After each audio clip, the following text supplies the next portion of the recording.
Delhi railway स्थानकावर चेंगराचेंगरी, 18 जणांचा मृत्यू तर 10 जण जखमी।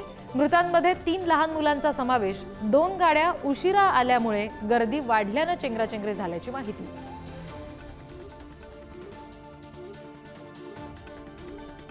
उपमुख्यमंत्री अजित पवार आज नाशिक दौऱ्यावर। अतिरिक्त सत्र न्यायालय उद्घाटन आणि पाणी पुरवठा योजनेच्या कार्यक्रमांना लावणार हजेरी। छगन भुजबळांना सुद्धा निमंत्रण। भुजबळ उपस्थित राहणार का याकडे लक्ष। दख्खनचा राजा श्री ज्योतिबाच्या खेटे यात्रेला आजपासून सुरुवात। ज्योतिबा गडावर सकाळपासूनच भाविकांच्या दर्शनासाठी रांगा।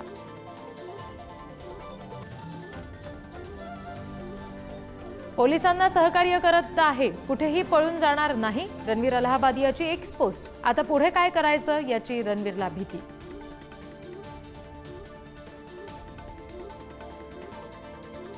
न्यू इंडिया बँकेच्या तिजोरीवर डल्ला मारणाऱ्या जनरल मॅनेजर हितेश मेहताला अटक। आर्थिक गुन्हे शाखेची कारवाई।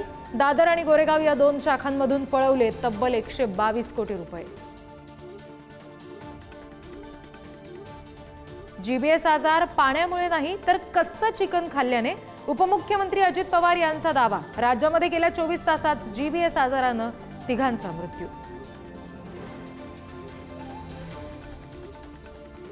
अटल सेतू आज दुपारी 1 वाजेपर्यंत वाहतुकीसाठी बंद। MMRDA कडून आयोजित मॅरेथॉन शर्यतीनिमित्त अटल सेतू बंद राहणार। पर्यायी मार्गाचा वापर करण्याचं आवाहन।